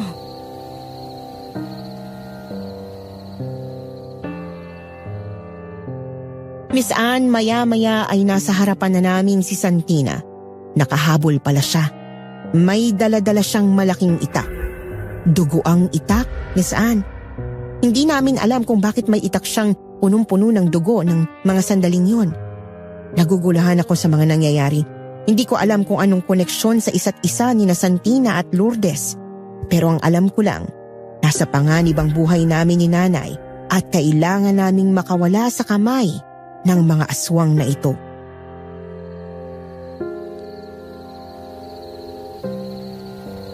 Mga pakialamera kayo. Pero sige, dahil mabait kayo sa akin nung nakaraan, deserve niyo sigurong malaman ang totoo bago kayo isahog sa lugaw. Pakinggan niyo ang mga revelasyon ko. Oo, totoong may aswang sa barangay nito.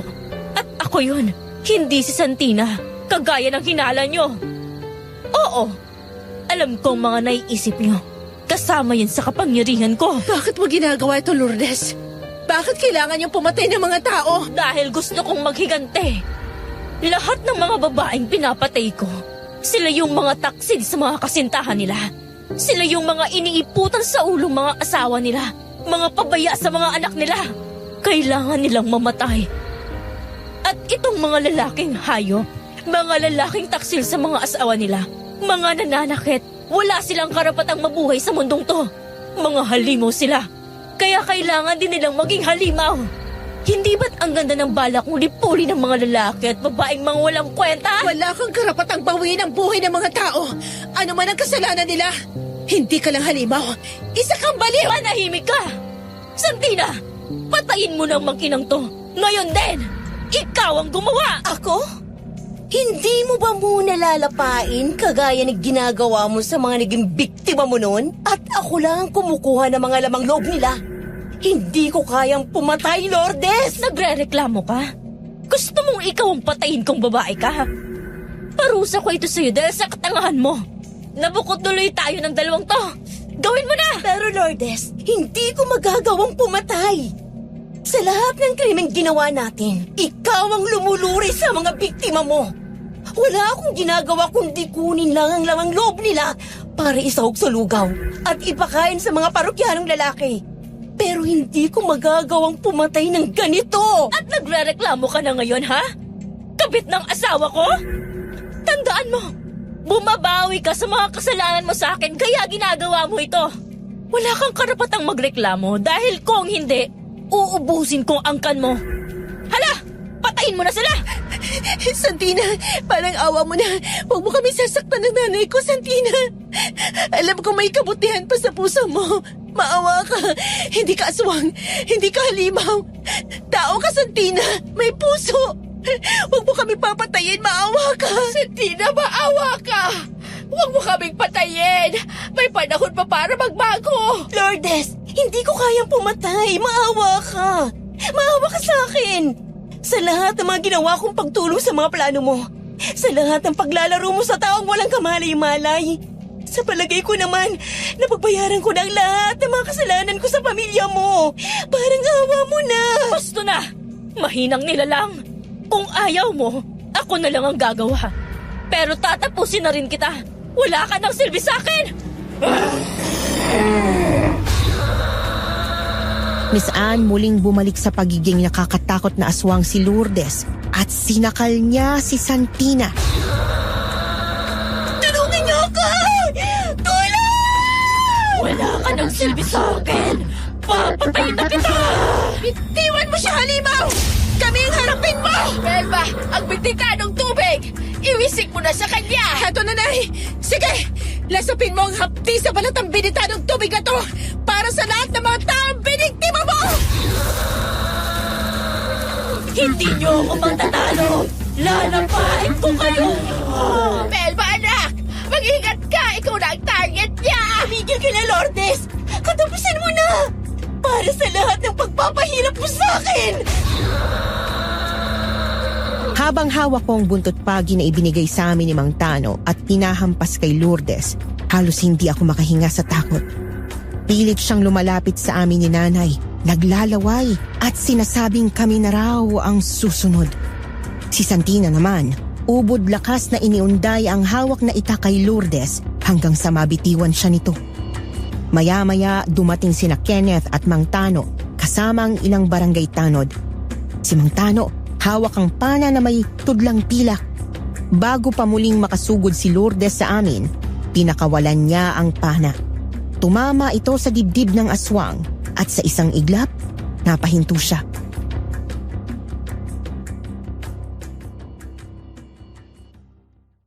Unti-unting nagbago ang anyo ni Lourdes. Mula sa halimaw na gutom sa laman, naging tao siyang muling humihingal sa lupa.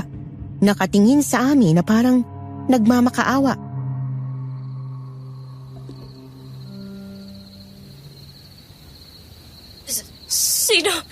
Sino kayo? Bakit kayo nandito? Anong ginagawa niyo rito? Ako si Tano, albularyo ng bayan. Matagal na kitang nararamdaman, Lourdes. Hindi mo kasalanan kung ano ka ngayon. May sumpa sa katawan mo. Isang batong itinanim sa'yo para maging kasangkapan ng kasamaan. Anong? Sumpa? Hindi ko alam ang sinasabi mo. Hindi ako. Tahimik ka muna. Makinig ka sa akin. Sa ngalan ng mga banal na espiritu, sa liwanag ng araw at sa lakas ng kabutihan, pawiin ang dilim na lumukob sa katawang ito. Ang init! Ang init sa loob ng dibdib ko! Parang may umaalab! Labas! Labas ka! Sumpa ng kadiliman! Hindi sa kanyang katawang yan! Yan ang dahilan kung bakit naging aswang ka. Hanggat nasa katawan mo yan, hindi ka kailanman magiging tao! Hayop ka, tanda! Tama ng kasamaan mo, aswang! Isa ka ng tao ngayon. Pagbabayaran mo ang mga kasalanan mo sa batas ng tao. Hindi! Mas nanaisin ko pang mamatay kaysa makulong!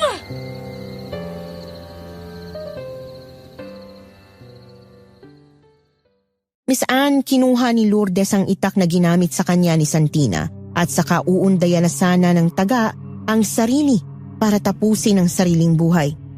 Hanggang sa nagulat na lang kami nang magdatingan ng iba pang mga aswang.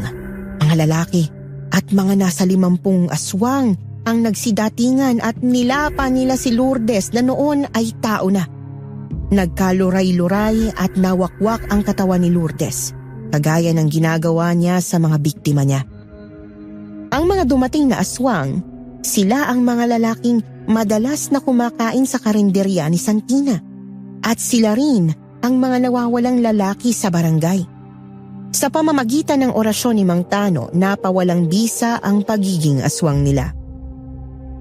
Makalipas ang 1 linggo, dinalaw namin ni Nanay si Santina sa loob ng kulungan. Dito ay ipinakwento namin sa kanya kung ano lahat-lahat.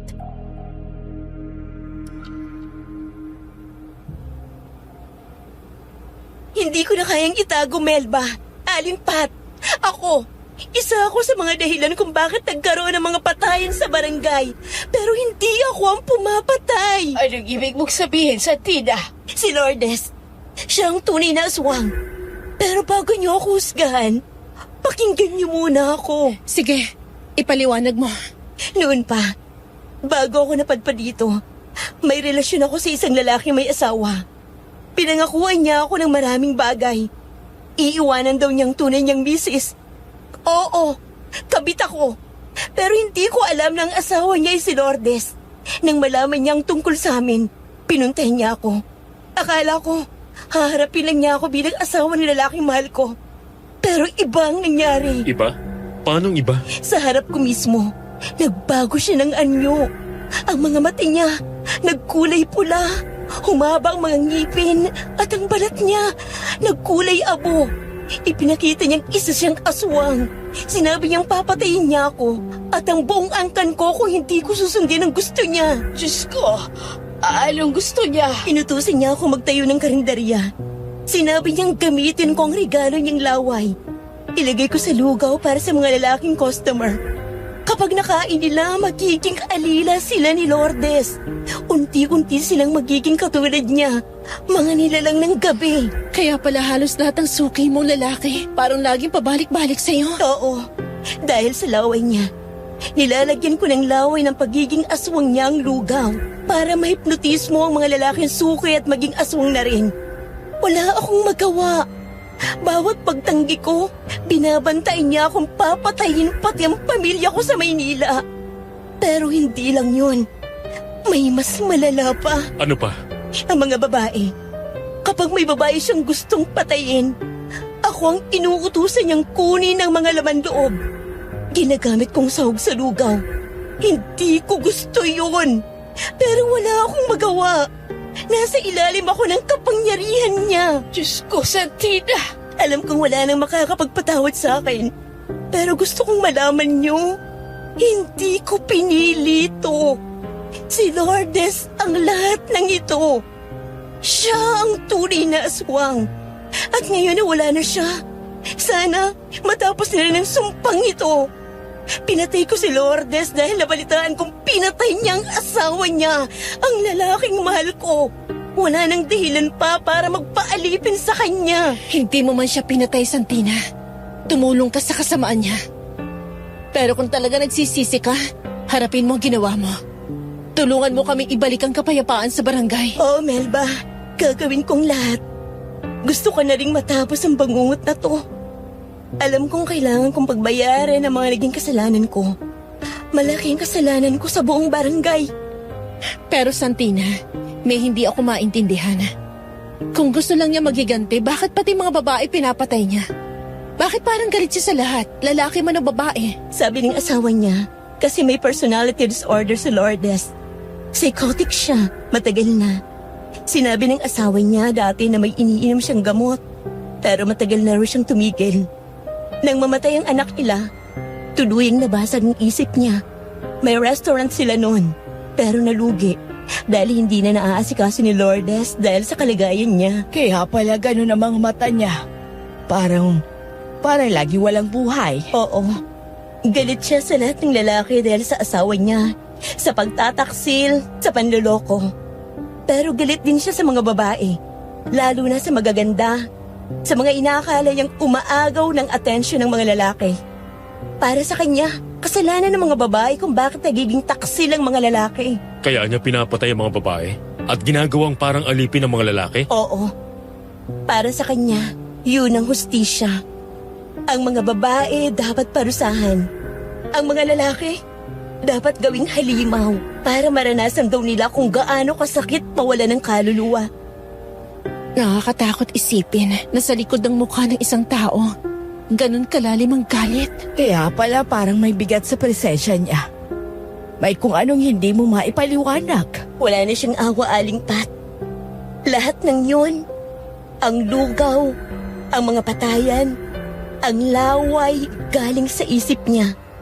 Ako lang ang ginamit niya para magpatuloy ang mga kasamaan niya. Pero tapos na ngayon. Hindi na siya makakapanakit ulit. Sana nga. Sana ito nang katapusan ng dilim sa barangay na to, Melba. Aling Pat. Personal akong humihingi ng tawad sa mga nasabi at naipakita ko sa inyo. Hindi ko alam ang ginagawa ko ng mga sandaling yun. Nasa ilalim ako ng kapangyarihan ng laway ni Lourdes. Hindi ko sinasadya. Kalimutan mo na yan, Santina. Ang mahalaga, nagsorry ka at handa mong pagbayaran ng mga kasalanan mo.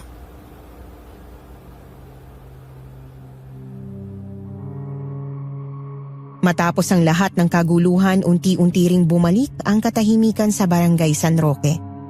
Wala nang balitang patayan, wala nang misteryosong pagkawala.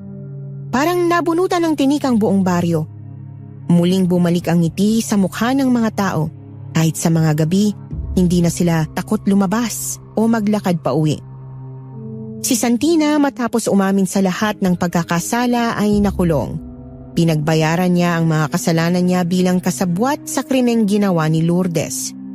Sa kabila ng mga luha niya, alam niyang kailangan niyang pagbayaran ng pagkakasangkot niya sa mga krimen ni Lourdes. Kahit biktima rin siya ng takot at pang-aabuso, hindi maikakaila na naging kasangkapan siya sa kasamaan. Pero sa huli, umaasa akong sa loob ng kulungan makakahanap siya ng kapatawaran. Kahit hindi sa iba, kahit sa sarili lang niya. Samantala, ako at si Nanay ay bumalik sa aming karinderya. Muli naming inayos, nilinis at binuksan ang mga bintana na matagal naming isinara dahil sa takot. Sa unang araw ng pagbabalik, halos buong barangay ay kumain sa amin.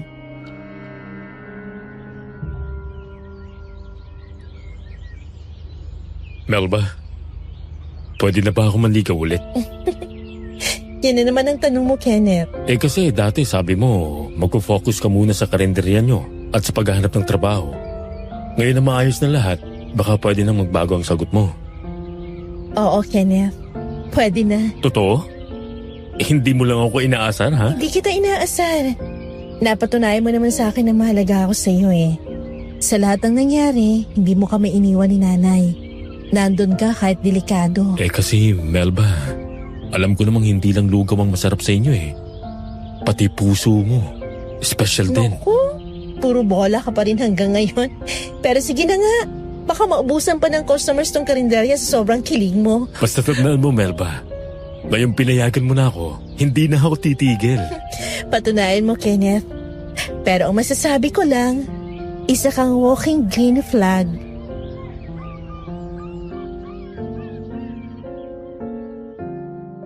Makalipas ang ilang buwan, masasabi kong tuluyan ng bumalik ang sigla sa barangay San Roque, Miss Anne. Tahimik ulit ang gabi. At ang mga tao'y hindi na natatakot lumabas. Ang tanging ingay na maririnig mo tuwing umaga ay ang tawanan ng mga bata at ang kalansing ng mga sandok sa karinderya namin ni Nanay. Alam niyo po ba, sinagot ko na rin si Kenneth. Hindi ko na itatanggi sa sarili kong mahal ko na siya. Sa lahat ng pinagdaanan namin, napatunayan niyang hindi lang siya mabait, kundi matatag din. Hindi ko man inasahan pero minsan pala sa gitna ng takot at kaguluhan, doon mo makikilala kung sino talaga ang para sa'yo. Sa karinderya naman namin, mas lalo naming binonggahan ang aming mga paninda. Bukod sa paboritong lugaw, nagdagdag kami ng Goto Special at Goto Supreme. Kumpletong toppings pero presyong pangmasa pa rin. Mabilis ulit dumami ang suki namin at ngayon, hindi lang taga-barangay ang kumakain, pati mga dumadaang motorista. At heto pa, Miss Anne, natanggap na rin ako sa trabaho sa isang hotel sa bayan. Kaya kumuha na kami ni Nanay ng staff para tumulong sa karinderya. Ngayon, nag-iipon na ako para sa plano kong iparenovate ito at gawing cafeteria. Habang sinusulat ko to, naririnig ko si Nanay na humahagik-gik habang nakikipagbiroan kay Kenneth sa labas. Napangiti ako.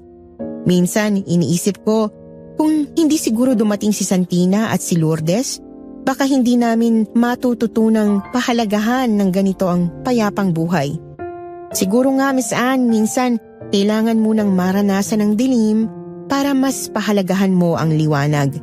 At ngayon, masasabi kong nasa liwanag na ulit kami. Sa aming lugawan na puno ng halakhakan, sa karinderyang puno ng pag-asa, at sa pusong natutong magmahal ulit. Sana nagustuhan po ninyo ang kwento ko at maalala ninyo ako habang kumakain kayo ng lugaw. Kung sakali man pong mapili ang kwento kong ito, nais ko po sanang mag-iwan sa inyo ng isang katanungan na sana marapati ninyong sagutin sa comment section at magbabasa ako. Kung kayo po ang nasa sitwasyon ni Lourdes, idadamay din ba ninyo ang ibang mga inosenteng tao kung naging miserable ang buhay ninyo? Kung kayo naman si Santina, papayag ba kayong pagbayaran ang pagkakamali ninyo sa isa pang forma ng pagkakamali?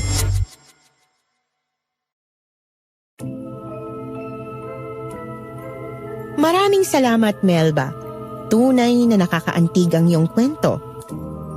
Mga tagapakinig, sana ay nagustuhan po ninyo ang kwento ni Melba mula sa Barangay San Roque, Capiz. Para sa mga tagapakinig, kung iisipin, parang lugaw din talaga ang buhay, ano? Simple sa una, bigas at tubig lang, pero kapag pinatagal mo sa apoy, saka mo lang mararamdaman ang tunay nitong lasa. Ganoon din sa buhay. Sa una, parang plain lang, walang espesyal. Pero habang tumatagal, habang nasusubok sa init ng panahon, unti-unting lumalabas ang sarap at linamnam nito. Bago po tayo tuluyang magtapos, nais ko lamang ulitin na nitong mga nakaraang araw ay may ilang channel na lumalabas at kinokopya o ninanakaw ang ating mga content. Kaya't hinihiling po namin ang inyong tulong na i-report ang mga ito. Ilan sa kanila ay Gabi ng Lagim, BDK Pinoy Creepypasta, Bulong ng Gabi at Kwentong Dilim Verse. Tulungan ninyo po kaming protektahan ang aming mga content sa pamamagitan ng pagre-report sa amin kung napapanood po ninyo ang aming content sa mga nabanggit na channel o sa iba pang channels na hindi nabanggit.